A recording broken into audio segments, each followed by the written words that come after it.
Bulletin के अंत में बात आपके विधानसभा की। इस सेगमेंट में हम रोज हरियाणा के कुछ विधानसभा क्षेत्रों की चर्चा करते हैं, उनकी राजनीतिक और भौगोलिक स्थिति, साथ ही उस विधानसभा की कुछ विशेषताएं आपको बताते हैं। तो चलिए हमारी सहयोगी तनु चतुर्वेदी के पास चलते हैं और जानते हैं कि आज वो किन विधानसभाओं के बारे में बात कर रही हैं। जी शुक्रिया समर्थ। नमस्कार दर्शकों, सियासी धाकड़ कौन के इस सेगमेंट में आप सभी का स्वागत है। आपके साथ मैं तनु चतुर्वेदी। बुलेटिन के इस सेगमेंट में हम बात करेंगे आपकी विधानसभा की, जिसमें आज चर्चा अंबाला की करेंगे। सबसे पहले बात करेंगे high profile seat Ambala Cantt की। प्रदेश के पूर्व गृह मंत्री अनिल विज की ये सीट सियासी लिहाज से काफी अहम मानी जाती है।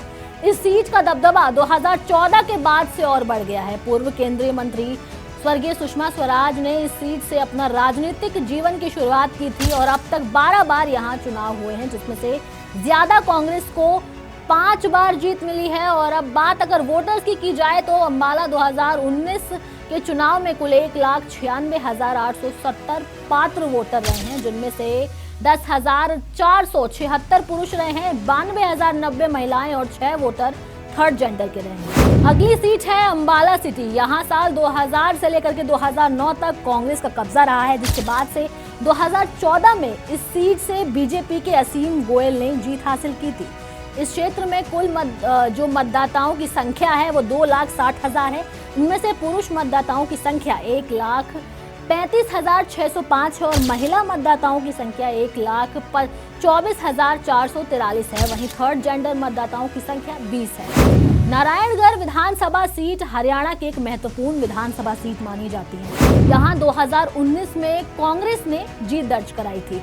इस बार नारायणगढ़ विधानसभा सीट से परिणाम किस पार्टी के पक्ष में होंगे ये तो जनता तय करेगी। नारायणगढ़ विधानसभा सीट हरियाणा के अंबाला जिले में आती है और 2019 में नारायणगढ़ में कुल 39.56% वोट ही पड़े थे और 2019 में कांग्रेस की प्रत्याशी शैली ने भारतीय जनता पार्टी के सुरेंद्र राणा को 20,600 वोटों के मार्जिन से हराया था। आपको ये भी बता दें कि 2014 के विधानसभा चुनावों में मौजूदा सीएम नायब सिंह सैनी ने नारायणगढ़ से इतिहास रचा था और पहली बार अपनी पार्टी यानी कि बीजेपी के लिए ये सीट जीती थी। इस सीट पर मतदाता की संख्या की अगर हम बात करें तो 2014 के चुनावों में नारायणगढ़ में कुल 1,69,556 मतदाता, जिनमें से 1,40,556 लोगों ने मतदान किया था। वहीं 2019 में कुल 1,82,142 मतदाताओं ने वोट किया था, जिनमें से पुरुष थे वो 97,653 थे और महिलाएं थी वो 84,487 थी और ट्रांसजेंडर वोटर की संख्या 2 बताई गई है। नारायणगढ़ के बाद बात मुलाना की करते हैं। ये विधानसभा सीट अनुसूचित जाति के सदस्यों के लिए आरक्षित है। 2019 में हुए विधानसभा चुनावों में कांग्रेस के वरुण चौधरी ने इस सीट से जीत हासिल की थी। मुलाना सीट पर पिछले 5 दशकों से वरुण चौधरी का परिवार ही चुनाव लड़ता आया है। इनमें से 9 चुनाव फूलचंद मुलाना और पिछले 2 चुनाव वरुण चौधरी ने लड़े थे। यहाँ से इस परिवार ने कुल 11 बार चुनाव लड़ा और 6 बार हार का सामना किया।